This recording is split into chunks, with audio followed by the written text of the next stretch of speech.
People say there is a first time for everything. A first kiss, your first car, the unrequited first love. However, what does this mean in the grand scope of things? Are firsts more monumental because they are the first, or do we get better with practice? Do we remember our firsts as more important than they actually were, holding on to that magical moment as a mark of our past and future selves? Do our firsts outshine what comes next? On A First Time for Everything, we will explore with our guests their firsts and how those impacted the seconds, thirds, and even countless times after. Is the first the best or merely the beginning? Or worse, was the first the last because it was so bad? We will dig into the recesses of our memories and consider whether or not a first was the start of something amazing or something we'd rather not remember. Come along with me, Juliet Rose, as I put our guests in the hot seat to analyze their firsts and how they defined who they became. I promise you're in for a fun, although maybe bumpy ride.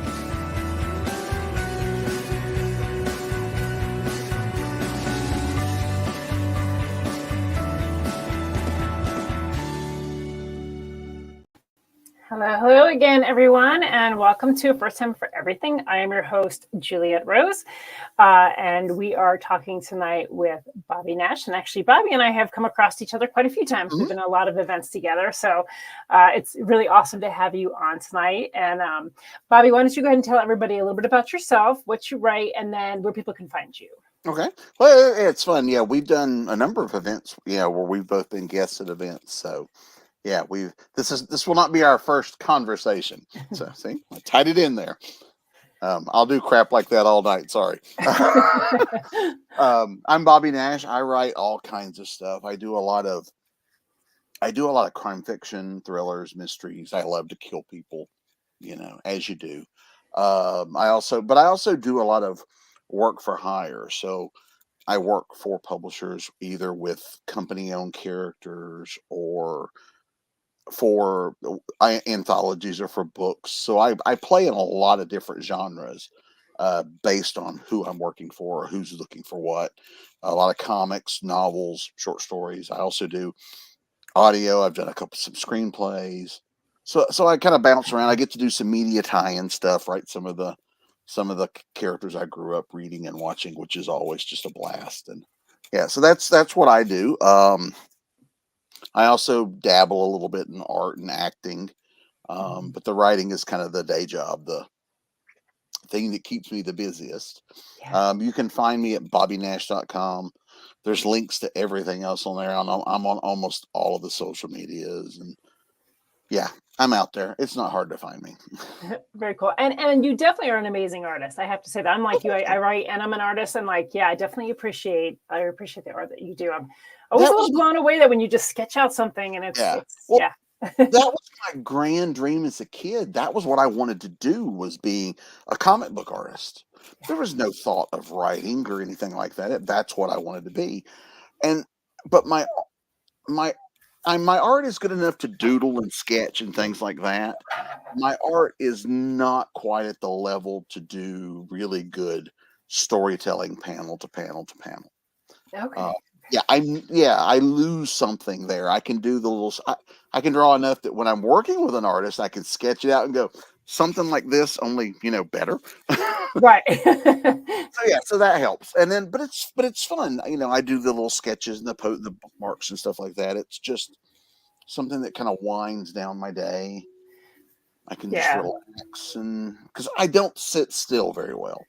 No, me either. I think you and I have that in common. Yeah. So having something to do to keep me occupied and not get bored, because when I get bored, I do stupid stuff when I get bored. So yeah, that could be another show. What's really it could be. Yes. Yeah. What has boredom caused you to do? Right. Yes. Oh, Joe, are you taking notes? Yeah. Bad things.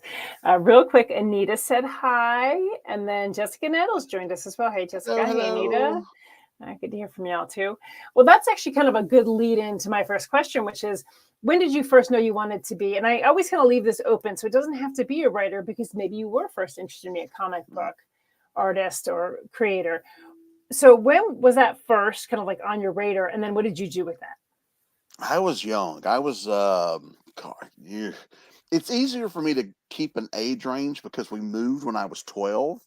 So I know this started before that because I remember being in the childhood home the first time I started trying to draw because I read some comics as a kid. My parents were not keen on me reading comics, so I didn't get a lot of them. But I I liked the comics and I liked the cartoons. Spider-Man was my big thing as a kid. And so I just started drawing my own, just, like you do as a kid, you fold a piece of paper in half. That's, 4 pages. And so I started there and never gave a thought to that I'm creating stories. It was just, I'm drawing some cool pictures. It was fun. I had no concept of the fact that there were people that did this for a living, that this was someone's job. It's one of those things. It took me a while to get to that point. When I was 12, I was into comics, but it was kind of just me. I didn't know anybody else that cared about comics. I had a cousin that read some, and he stayed with us a summer, so I read a lot of his comics, but no one that was interested in making them or any of that stuff. And we moved when I was 12. And the first people I met in my new school was this group of guys who were writing and drawing their own comics. Ooh, that's cool. Bonded. I found my people. And so I learned so much from seeing how other people are doing it. It wasn't just me now sitting alone in my bedroom, you know, making it up on my own, figuring it out on my own. I had other people that were doing things, and I could learn things. And I stuck with that, right, trying to write and draw my own comics up through college. Um, and then the writing part of it really kicked in. I had a friend of mine. We're still friends today, so this is a good story.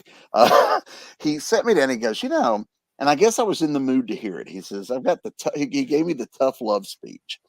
He's like, you're writing these stories to draw. You're drawing them. You're never going to get hired as an artist. He says, you just not. He says, have you ever thought of just focusing on one or the other? Right now, you're splitting your focus so much. You're okay at both, but you're not good at both. Or 2 words to that effect. And so I guess it was the right day to say it because it penetrated. Because I can be very hard headed. Yeah. And a good way to get me to not do something or to get me to not do something is tell me I have to do it. But I guess it was the right day, and then his words sunk in, and I made the decision that I would focus on writing, and I would try to see if I could get better at writing. And a year later, I sold my first comic script. So he might have been onto something. So yes, we're still friends to this day. So That's it good. It was good advice. And then so that was how I started. Um, I was happy enough to I could have written comics just comics the rest of my life and been happy. But then one day, this little voice in my head says, "We should write a novel." And so it was all downhill from there. I just want to point out as I'm always taking notes when I talk to you or when I hear you talking. So, I mean, you definitely come with a lot of experience. You're one of those people that, at least even for me, kind of when I came on the scene and then you were there and, I have watched things you've done. I know we've talked about things too. Like you've definitely tried and tested certain things to see what works and what doesn't work. So that's really important too, because I think that we learn as much from our failures as we do from our successes. And you just seem to have it down pat now. Now, here's a question. Well, I've been doing it a while. Yeah. So that helps. But I'm very much, I learned most of this stuff myself. When I went to college, there was nobody teaching any of this. My professor and who was also he was my art professor, but he was also my guidance. Right. Yeah, whatever. Thank you. And flat told me comic books are not real art. It's just, and so there was no motivation or helping point me in the direction I was wanting to go. Yeah. So, and do it yourself was not a viable option. in the late 80s, early 90s like it is today. Had it been, I would have taken more business classes, Right. because who knew that one day I would be running my own small business? Yeah. I didn't know. But all of my stuff, like you were saying, I learned from watching other people at conventions. Who does what? Ooh, I like what they do. Yep. Let me see what they're doing. Or ooh, I don't want to do that. That's not Yes. me. Or that kind of thing. So I looked and learned, and yeah, exactly like you said, you have to try. What's that old expression? Throw it against the wall and see See what if it sticks. sticks. Yep. And sometimes you have to kind of do the literary version of a Hail Mary. It's like, I don't know if this will work or not. Let's try it. And because we both know some of the same people, and there are some people that can sell things one way or promote their book one way that would never work for me, and vice versa, Right. Yeah. because it's not a one size fits all thing.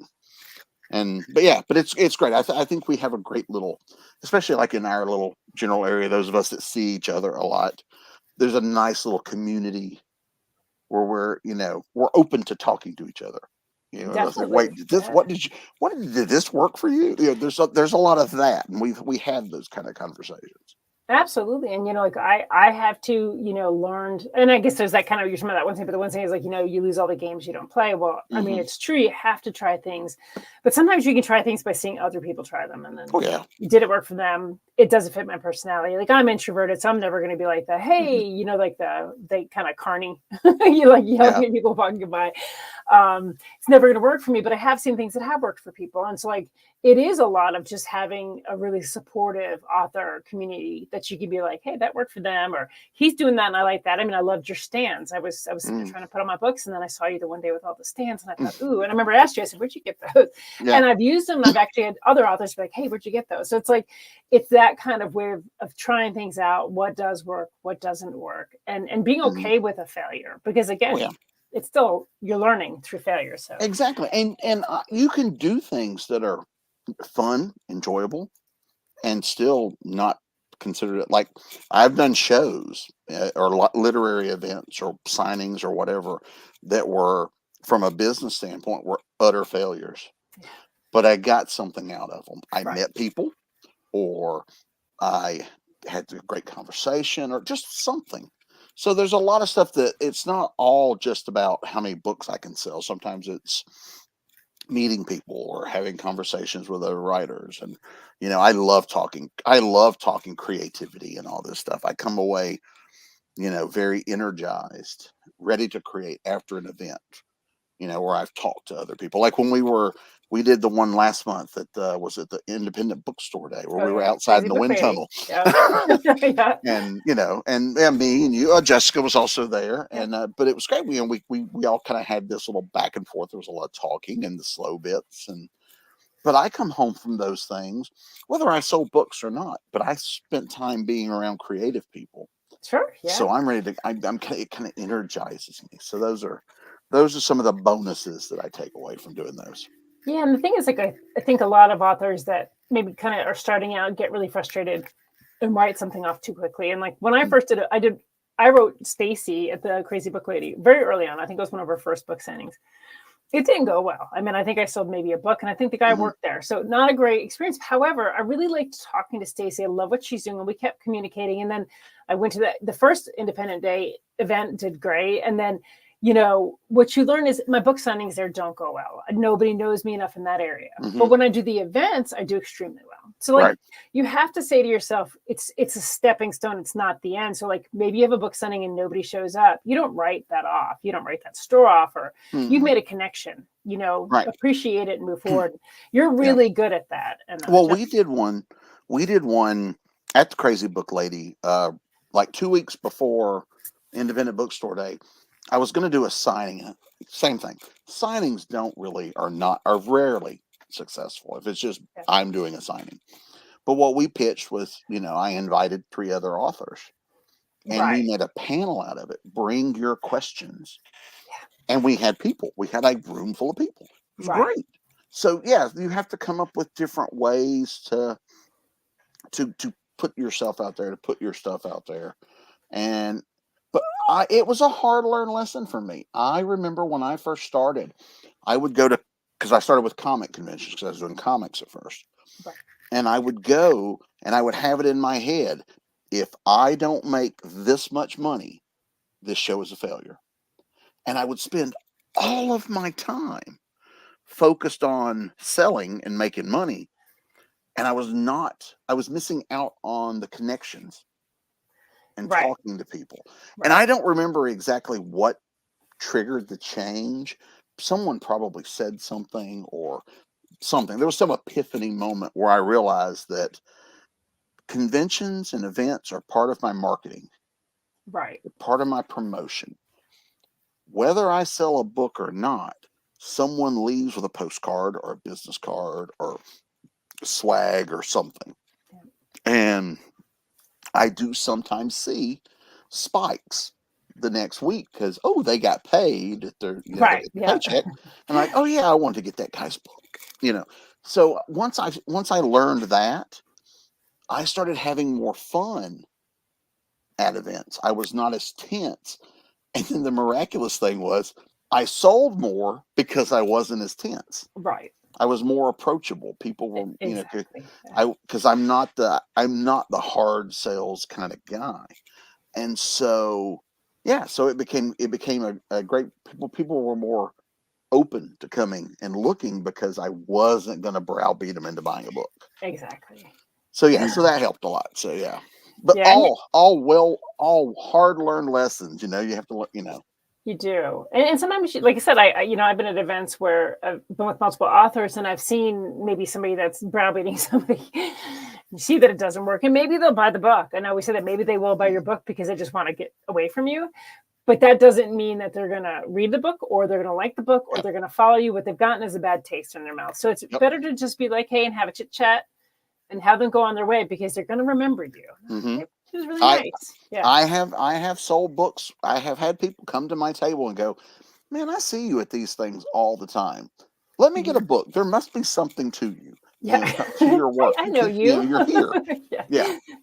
So, and a lot of it's being approachable, being friendly. I used to tell people, it's like, I can out of 100 people, I can be nice to 99 people who will never say a word.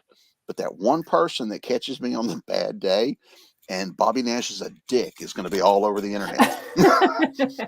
So, yeah, trying to do that, trying to use my own experiences when I was just going as a fan and meeting Exactly. people. What turned me off? Okay, don't do that. To a T, yes. Yeah. Because nobody wants to be yelled at from the sidelines. Nobody wants to be browbeaten or followed. I've had people actually follow me holding your book. Oh yes, yeah. Now I'm not known enough that happens a lot. But I think one of the coolest things in an event is when someone travels, like from another state, or I had it in one case from another country.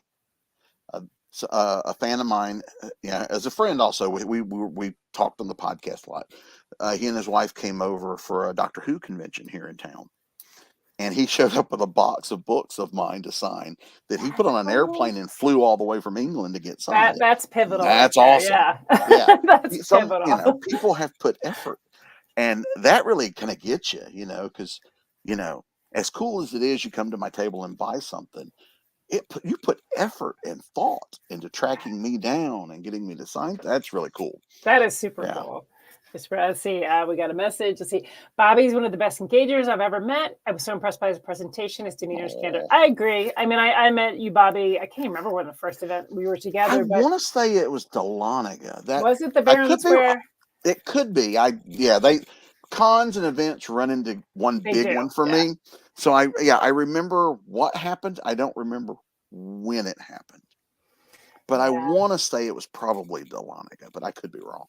Yeah, it could be. I know we were probably friends beforehand, but yeah, and that was the thing that I got was that the way you talk to people is very respectful, very engaging, but at no point are you pushy or are you it doesn't even come across like you're trying to sell anything. Right. It comes across like you're just having a conversation with somebody. And I think that's the key that a lot of people miss, is just being able to have that conversation and just really enjoy the other person as much as they're hopefully enjoying you. Yeah. You know? And one of the things, like, especially at that one, I noticed, because there were like, what, 6 of us there, I guess, each day, or 6 or 7. And it wasn't just, we weren't all vying for just our attention. Like, someone would come up, because I was on one end. Right. So a lot of times I was the first person they saw, because just my table was first. But what would happen was, it's like, oh, I'm a fan, I like fantasy. I don't write fantasy. However, and we were like telling, check out, it wasn't just me. It's not like we weren't competing with each other.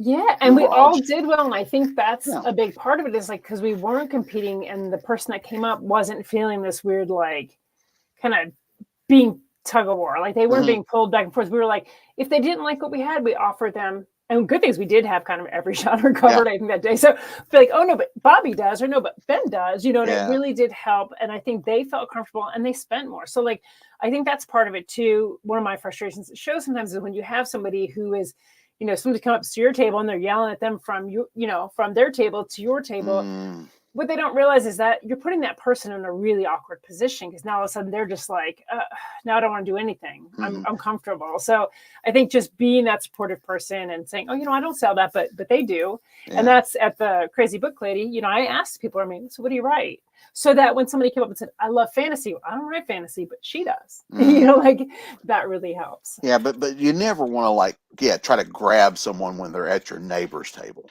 No. That's just it's so rude. Rude, So yeah, because you wouldn't want them doing it to you. Exactly.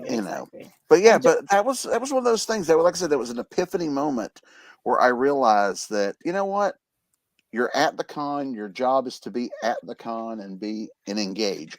You're, selling is a bonus, but you're actively, there is a point, because it is a business. I can't keep losing money. Well, you can't lose money, right? You have to sell. If I do shows that, consistently I don't make money, then I go, that's not the show for me. That's not the show for me. Exactly. And that's okay, because other people might do really well, but there's no need to poach. And like Jessica says, there's no reason to compete. Not at all.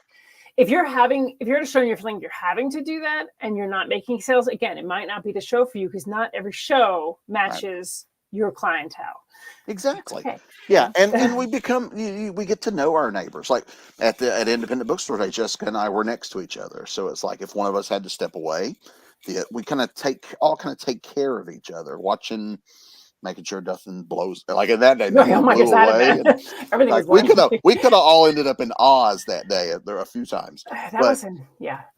So there's a lot of there's no like the idea of like, you're my competition, I shouldn't talk to you, or that's ridiculous. I've never understood that mentality. You selling a book hurts me not at all. Not at all, right? I've never understood that. It's not like one person walked in, I said, I got $20 and it's you or you. Right. Fight it out. So it's I've never understood that. And I've met people that have that mentality. It's like, go away, you're the enemy, and there's just no point in that. I like that quote. You shake 100 hands, but 10 people remember you. I think that's actually really good, because even if you look at, like, statistically, if you have an event and you invite people, less than 10% are going to come, even if they say they are. Like, so you have to say, Bob, I've invited 100 people, 10 will show. That kind of mentality of having that. So, like, but it doesn't mean that 100 don't matter, because maybe they couldn't come because their babysitter canceled them. They got sick, but it doesn't mean they're not interested. So, like, having that relationship, and even if someone doesn't buy, doesn't make them less than the person that does buy. Like, you have to still form that relationship with that person, just like you do with the other person. And I think some writers forget that. It's like, I've bought books from writers at cons, and then I've seen them at the con, I'll be like, hey, and they just look at me like they don't know me. And I'm like, okay, that's fine. You're probably seeing a lot of people, but it's like, build that relationship, And a lot of it's getting your stuff in front of, like, even if they're not buying it, they're seeing it. They're hearing your name. That's fact. If they've heard Bobby Nash, the next time when they hear Bobby Nash, they go, I know that name. Yeah, because when I do, for me, like when I'm promoting, I'm going to be at this convention, I'll use a photo of my table, me at my table from a previous event, usually doing something silly like this, you know. Yeah, you But do. but That's the Bobby pose.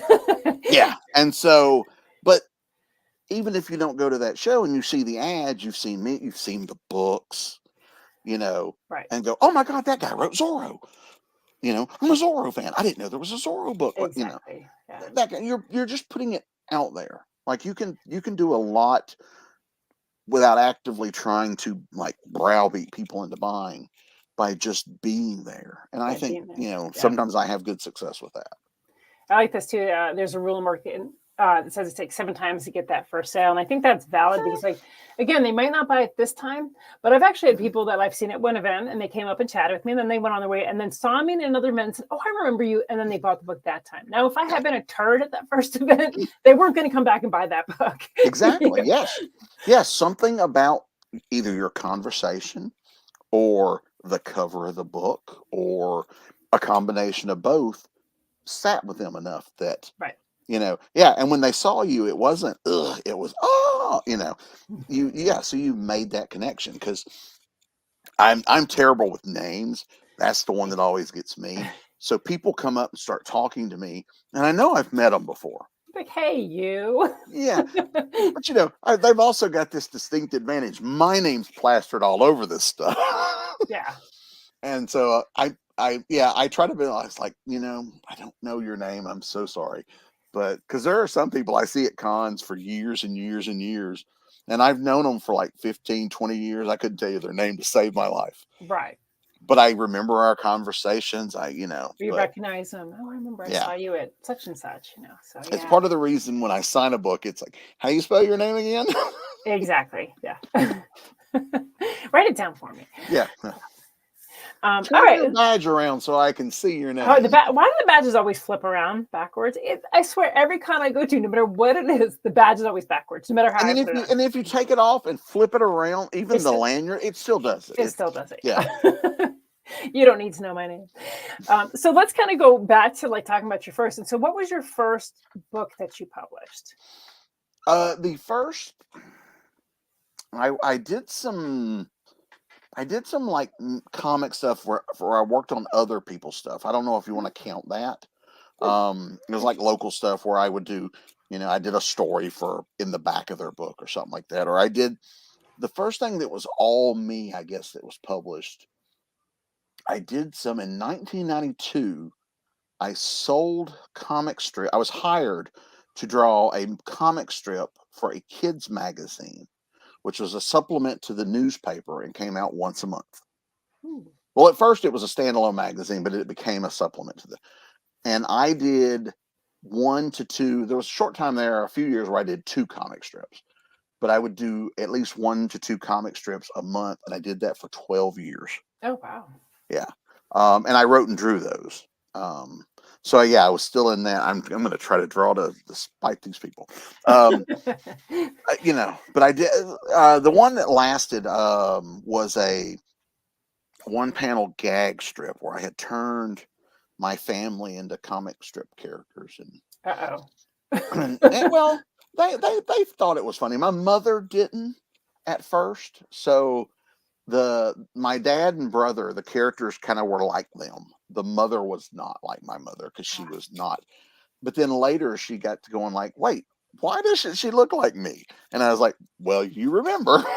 So she gradually started morphing into being more like my mother. Oh, okay. But yeah, but it got to the point they were so into it where they would call me up and go, got one for you. Your father said this today. It would make a perfect strip. And that was mostly what it was following my dad would say some of the most off the wall things. And I would turn those into cartoon strips. Occasionally the other characters would, I wrote me out of it. I appear in one, and I realized it works better if I'm.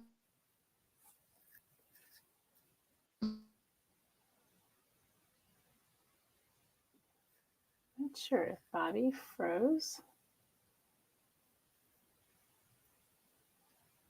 Who froze? Let's figure this out here real quick.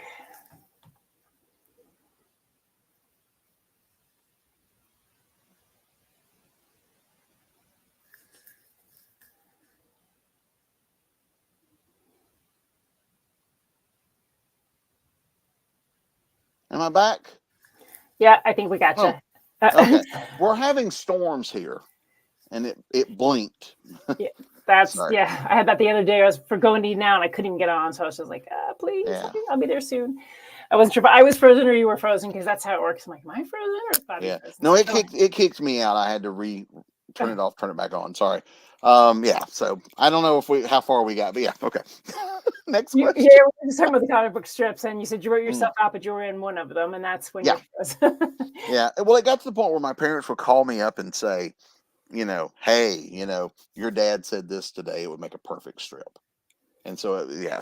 But I did those for 12 years. And if I ever get around to having some time, I want to clean them up and put them in a book and Ooh, that'd release be a really book. cool. Yeah, I still love a Yeah. good comic book. I really do. I mean, I know people say comics aren't real art. I've heard that too. But I honestly, when I go to events, if I see people with comic books, I usually gravitate towards them Mm-hmm. because I love graphic novel and comic book art. It's just to me just so beautiful.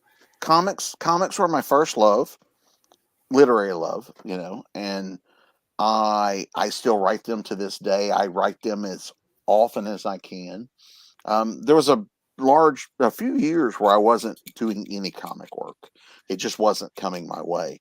But in the last 3-4 years, I've written quite a number of comics for a variety of publishers. So that's been really cool.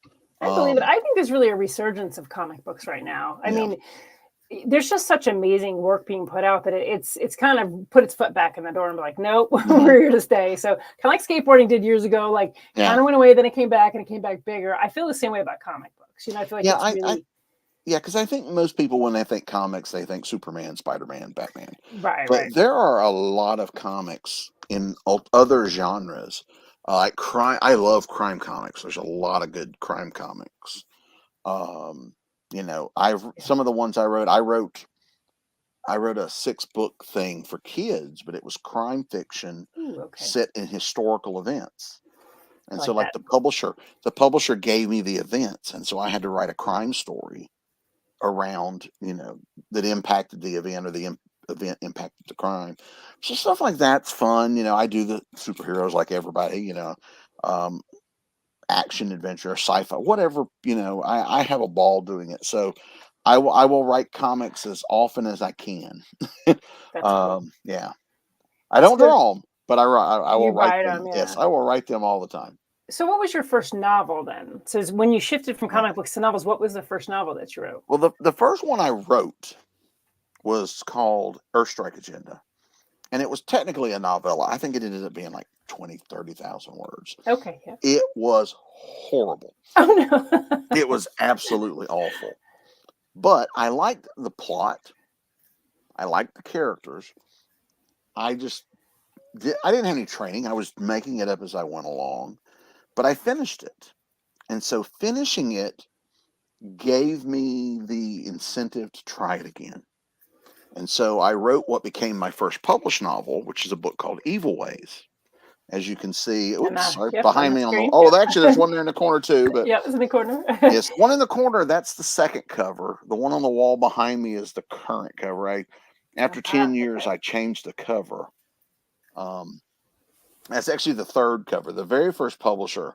So I wrote it. I started writing it, and I wrote it. I took some of those college night classes, the no credit, just take the class. Yep. And so I was writing this, and I was taking those classes once a week, and I learned a lot. And plus, we read aloud to the room and got instant feedback, not only from the teacher, but the other students, which I was very shy. I know it's hard to believe these days, but I was very shy in those days.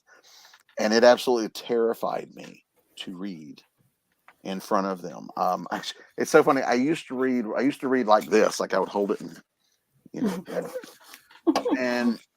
I used to do that too. yeah, there was this sweet older lady that I befriended who was taking the class, and she started sitting next to me, and I'd be reading, and she'd reach over and put her hand on my arm and just keep pushing. And finally, I just stopped, so she'd stop. But I learned a lot about getting over that fear of doing talking in front of people. But I learned a lot about writing it, and then it took me about 6 years to find a publisher. And then it was a horrible experience, terrible publisher. Thank God they're not around anymore. I don't, the cover was horrible. Their editing was almost non-existent. It was not a great experience. Yeah. But I had a book in my hand, and I was able to take that book to other publishers and get Right. work. So yes, on the one hand, horrible experience. On the other hand, all this other stuff kind of leapfrogs from that. And so, yeah, and then when I got my rights back, I shopped it around again, but I just couldn't find a publisher that wanted to do what I wanted to do.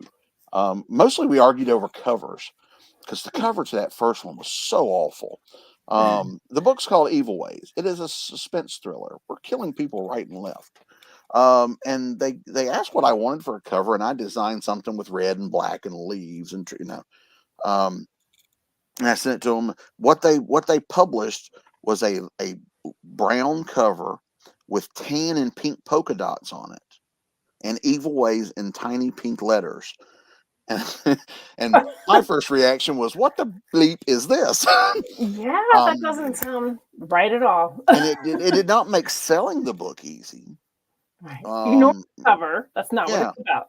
So when I got the rights back, I shopped it around, and the few publishers that were interested in doing a reprint book, all of them had bad covers too.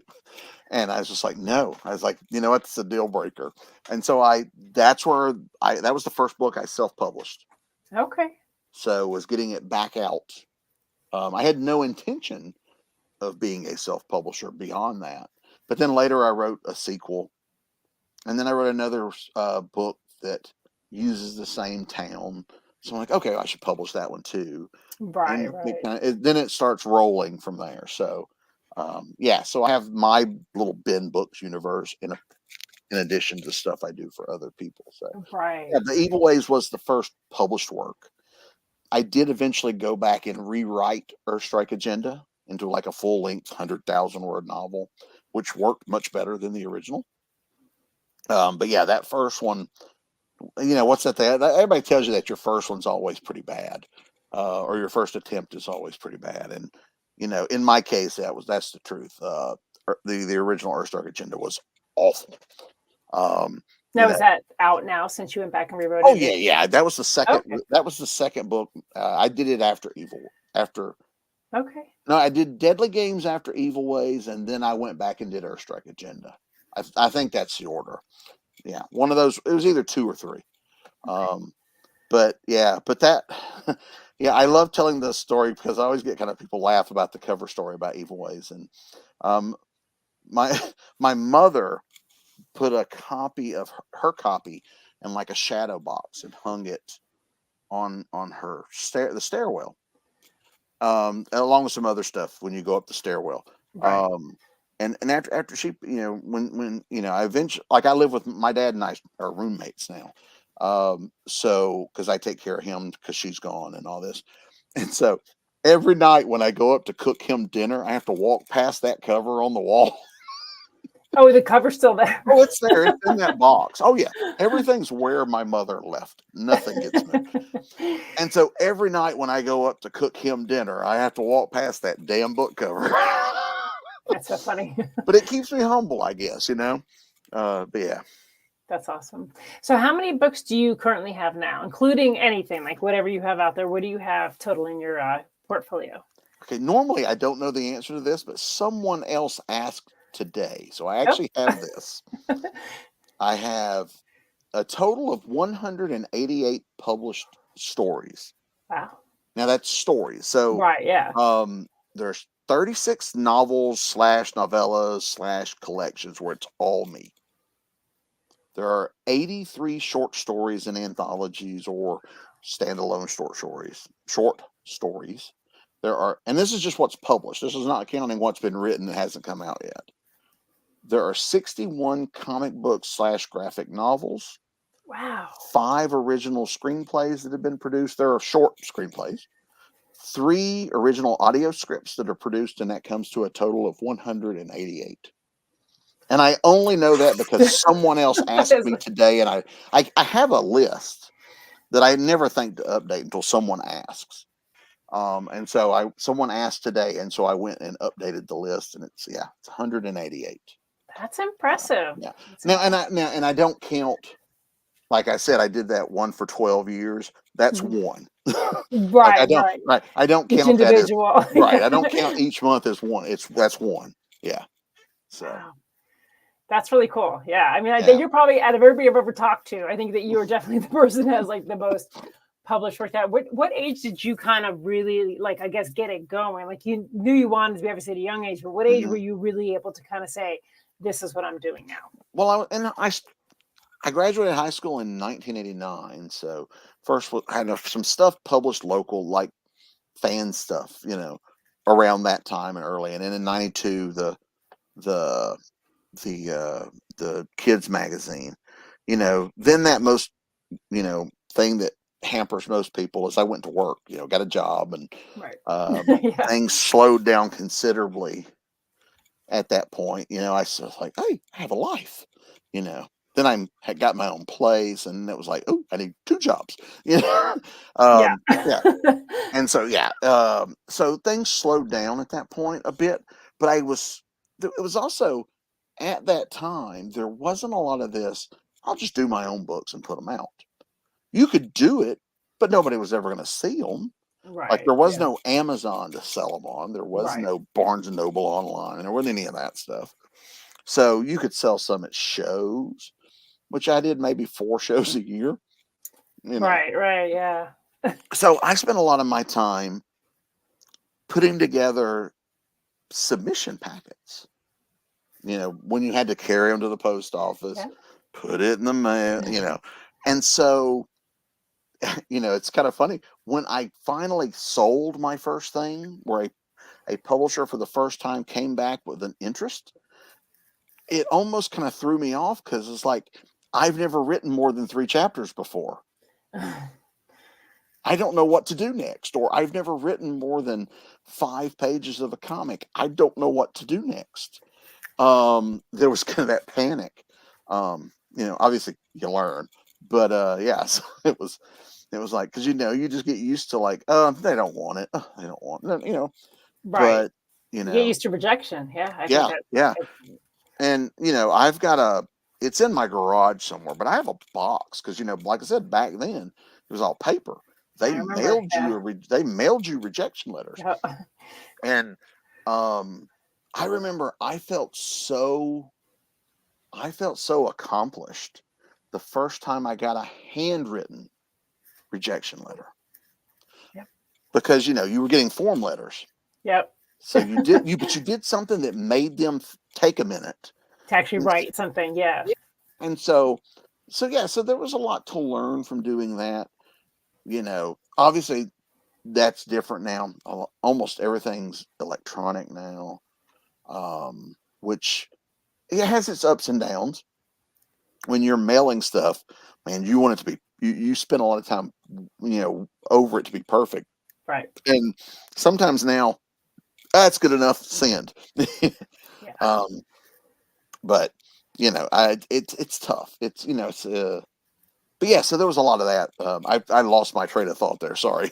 Yeah, yeah. No, it's interesting when you were saying that. Like, I'm, I think the same age as you. I would have graduated high school the same year as you, and so like I also was doing writing, and I remember having to mail things out, and and then getting the Self-addressed stamped rejection letters. envelope and Yeah, and I had the Writer's Digest oh guide. I'd yeah, buy it every yeah, year, and then yeah. but then I didn't write for 15 years, and so I came back to it a few years ago, and I remember like talking to new writers, and I'd be like, well, I can't find the Writer's Digest guide, and they'd be like, the what? What? Yeah. And I was like, the big book, you buy it every year, and they're like, I just submit it online, and so I had to relearn the whole Mm-hmm. process of everything because so much had changed in that time, and everything's digital now. But it is cheaper because not paying all that like postage to get rejected. Or the gas to go to the post Or office the while you gas, stand in and line, the and paper, the yeah, you everything. have to print it out yeah, and then but and it was it just became the do-it-yourself model is accepted by readers today, It where is. it was not. Yep. even as early as the early 2000s, Yeah. it was not. I mean, I would get people come up to me at conventions and they would look at books and goes, "Oh, this looks interesting. Did you self-publish Yep. this?" And if you said, "Yes, I did," they would They'd put walk it away. and They walk put it down and away. walk away. Yeah. You I know? went through that same because I published a book in 2004, 2005. It's not in Mhm. publication anymore. Same thing, but again, really not much internet. And then I was having to go do things. And that was always the question. Mhm. And, I'm not a liar. Yeah, I self published it. So we say that, but it's interesting, even though it was just as high quality, whatever, it just had this taste in people's mouth, but it doesn't. Like now people are actually Yeah. really like, it actually opens a conversation a lot of times Mhm. when they say, "Oh, did you publish it?" And I'll say yes, and I kind of go through the process.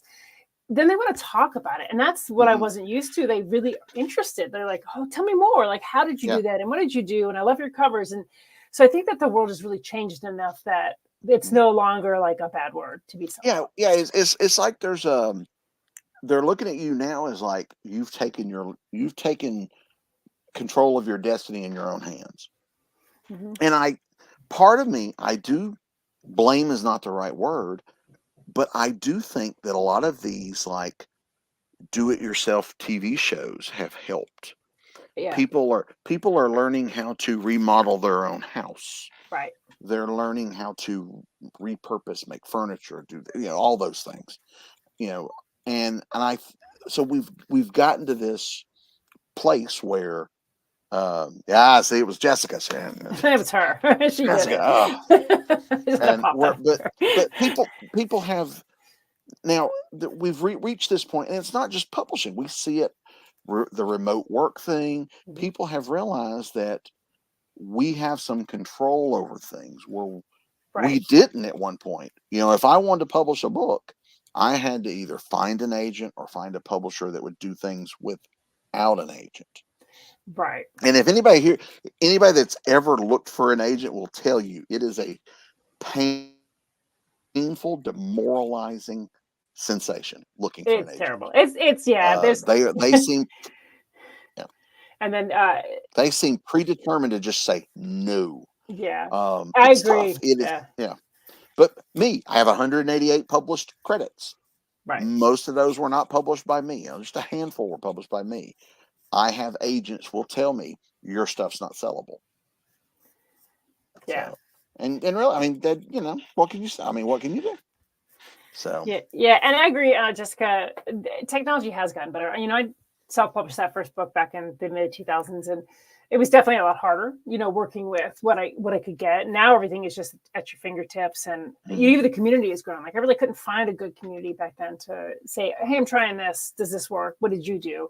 I think that's really changed. I mhm, think we're lucky at this point to be where we are because I feel like yes, the stigma's gone. Technology's better and people's mindsets, not just about this, have changed. I mean, I think like I never really heard the word capitalism until in the recent years, and I think people were starting saying, "Wait, maybe bigger isn't better. Maybe mhm.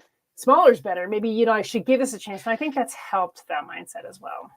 Well, and I think too. I mean, there are a lot of people that are either self-publishing or have started their own publishing company who Mhm. are putting out work of the same quality, Or sometimes higher, better yeah, quality or higher.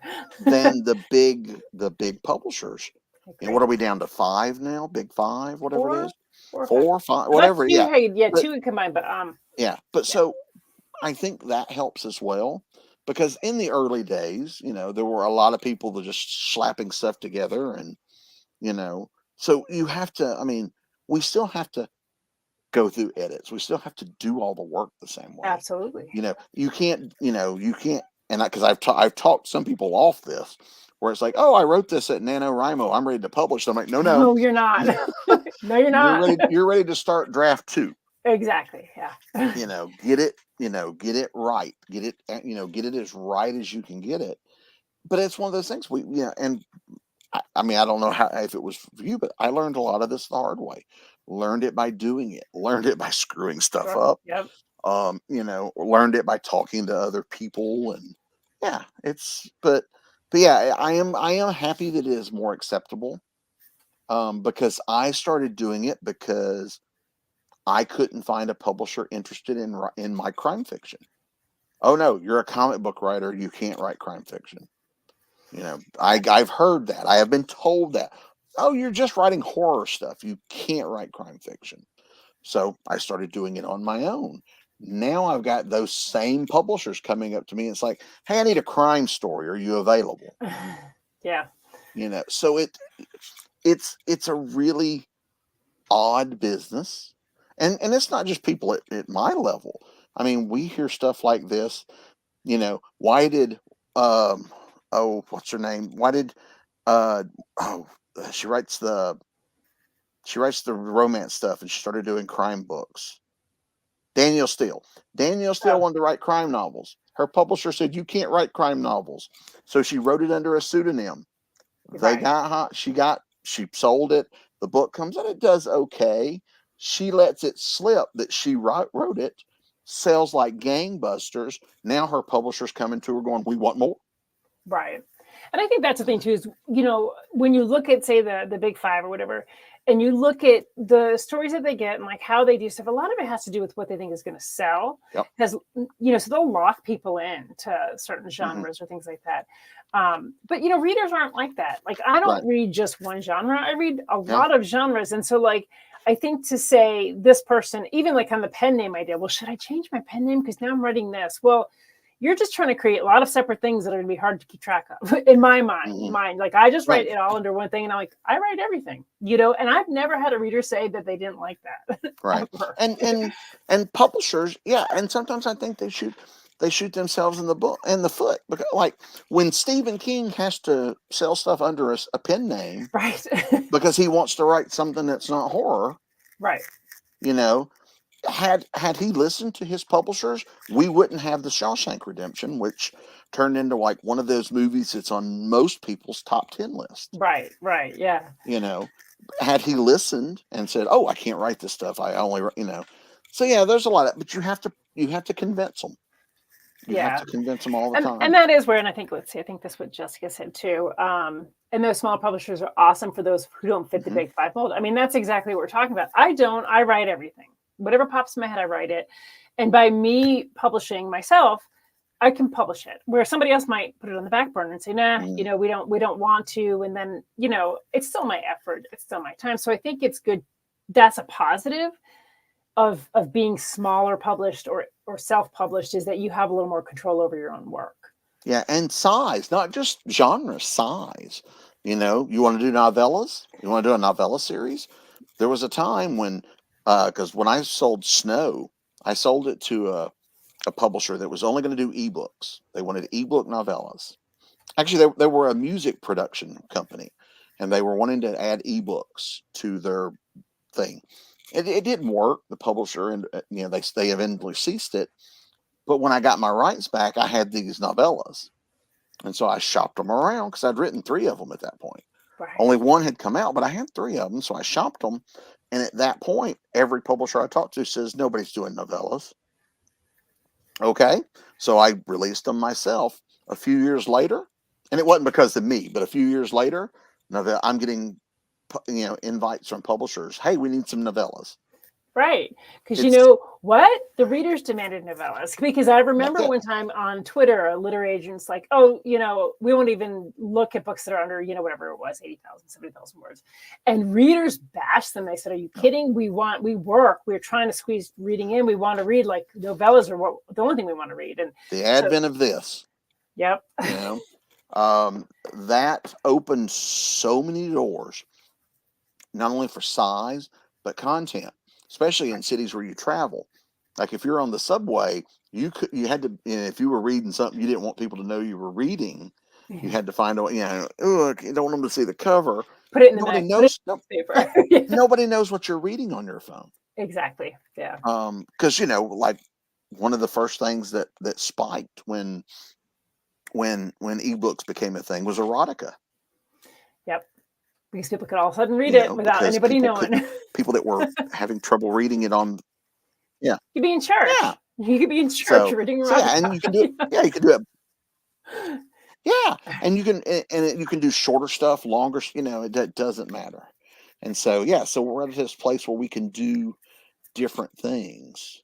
And so, like me doing my ebook series, I can put out more stuff more often, charge less. Right. But because I'm putting out stuff more often, people are seeing my name and my work more often. Exactly. They Yeah. don't just have to wait a whole year between, oh, Bobby put out a book this year. Great. I'll see you Right. next year. Now it's stuff throughout the year. And yeah. Yeah. Anita says shorter books are greater to pad those reader challenges. And then Jessica said novellas are also easy sales at convention tables. Yeah, I actually added novellas because what I found is, especially as a newer author, people don't know you, it's a lot less of a financial commitment to buy a novella from an author they don't know. And they're like, okay, I'm willing to spend $9, $9. No, I'm not willing to spend whatever it is. But it does open a door so that they do that and they go, I really like their writing style. They might come back and buy that novel. So like, I think it is good to broaden that and not get locked into kind of that mindset of like, I can only do this or that. Because then you're shutting out readers. And the goal is we're trying to connect with readers, not publishing companies. All right, so we're going to do the wheel real quick. We're running out of time, but I'm going to do the wheel real quick. So. Sorry, I can ramble. Oh, me too. This has been a great conversation. So let's share the wheel. We're down to just a few anyway, because I'm looking to the end of the season. We've gone through most of these. So let's go ahead and give it a spin and see what it comes up with.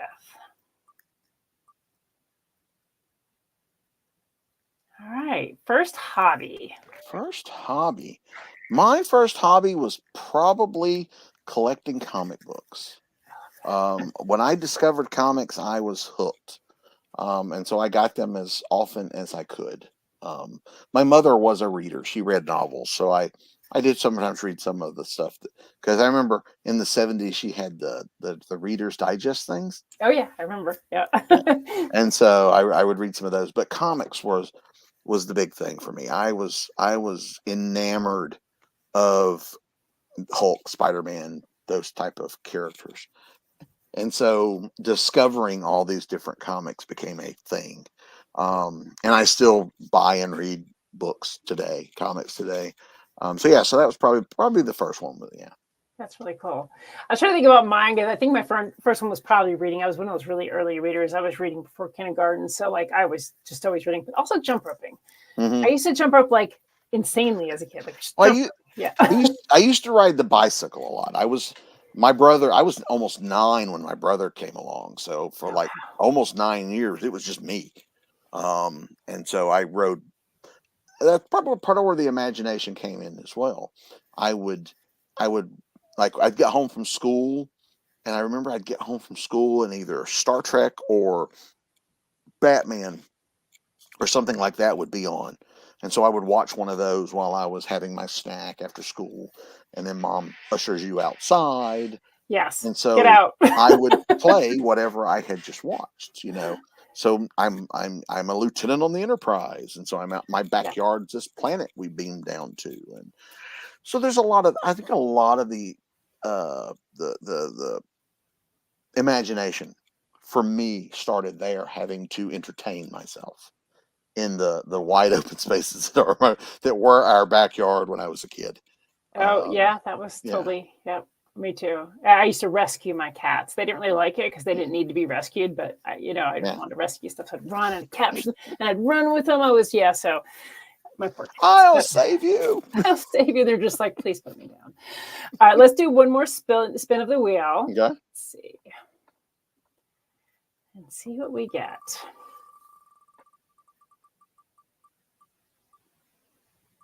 Ooh, that's a good one. First favorite TV show? That would probably be the 60s Spider-Man TV show. I used to watch that cartoon as a kid. Obviously it was in reruns. But that was if it was on, I was watching it. And that was the first thing I remember playing outside was I wanted to be Spider-Man. And my mother used to just get a thrill out of telling people about, I don't know what he does. He runs around the backyard going, And so I got a kick out of watching my mother go, But yeah, so big Spider-Man. Spider-Man's kind of like what got me into all this. The first comics I ever owned were Spider-Man comics. Because we were in the checkout aisle and they had a 3-pack with, comic. And I knew 2 of them were Spider-Man. And I begged my mother and she bought them for me, and it ended up being 3 issues of Spider-Man. and I read those. I still have them, Wow. and I was hooked, and it was like, oh my god, I need more of these. It would be a number of years before I'd get more, but it became that was kind of my intro to the fantastic world of Spider-Man. So. That's really cool. I was a I weird kid. My favorite first show that I remember was MASH. I don't know why, Mash, but yep, I loved MASH. I just did. Mash, yeah. Just a great I show. got into MASH late too. My parents didn't watch it, so I didn't see it. Where I got into it was after we moved when I was 12. I would come home. I stayed by myself after school for like 2 or 3 hours before my mom got home, and she picked up my brother at the daycare and all that. And so I would get home, and while I was having my snack and doing my homework after school, they would show 2 episodes of MASH and Magnum PI, and I remember Yeah. that for like 2 hours every day. It was those two shows, I and totally yeah, actually because the same age I totally remember that too. Yeah, it was Magnum PI too. I love those yeah. two So shows. those were kind of the biggie TV shows, and I still to this day because MASH is streaming or it's on all the time anyway. I watch an episode here and there to this day. Still so funny and So good, heartfelt. Yeah. yeah. Yeah. Oh, that final movie they did, the last episode, I bawl when I still watch makes it. me well up Yeah, oh, at the yeah, end. I bawl when I watch it. Yeah. Totally. Well, it looks like we're actually out of time. So why don't you go ahead and remind folks again where they can find your books and also if you have any upcoming events. Sure. The BobbyNash.com has links to everything. I have an Amazon author page and Facebook, Twitter, et cetera, et cetera, et cetera. I'm on all those. Hop in, say hello. But yeah, there's links all over my. BobbyNash.com is my site. Ben-books.com is my indie press that I run. There's links on all those. You can find those. A lot of upcoming events, which are also on the sites. This particular weekend, I'm at 2 events, thanks to the Ooh. miracles of modern technology. I am at the Southeastern Writers Conference on St. Simon's Island in Georgia Okay. this weekend, from Friday and I'm going home Tuesday, so Friday through Monday. But also this weekend, pre-recorded, I am part of the Write Hive Online Writers Conference. Okay. So I did a couple of panels for them as well. And then I have, between now and September, I think I'm home like 4 weekends. There's something, like the weekend after, I've got just one. Then the last weekend of June, I've got like 2, like one on Saturday, one on Sunday. So I'm traveling a lot. There's a lot of upcoming events. I don't know how I did it. I swore I wasn't going to do that, but it's hard to say no when they invite you. Yeah. And but shows of different size, some big ones, some one-day things. So yeah, it's there's a lot. But yeah, so all Very that's cool. on there as well. Cool. We'll probably see each other again at some point. I have a ton of shows Yeah, coming I up think too. So I think are we both at the one in Marietta, that new one? I don't know if you. I got accepted, but I did realize it was the same day as I think the book fair up here that I had already signed up for. Gotcha, So I need to double check. I may not be able to be at that one because it was really good. And I was so excited. Then I looked at the dates and I went, wait, I think that's the same date. No. I have that problem a lot too. It's like, Yeah, oh man, there's too many things going on. Too many good things. Yeah, too Yep. many good things. Well, it's been absolutely delightful talking with you. We really appreciate you coming on the show. And thank you for everybody who has tuned in and listened to our chat. I always love talking to Bobby. And then remember, it's always time for Go Indie Now.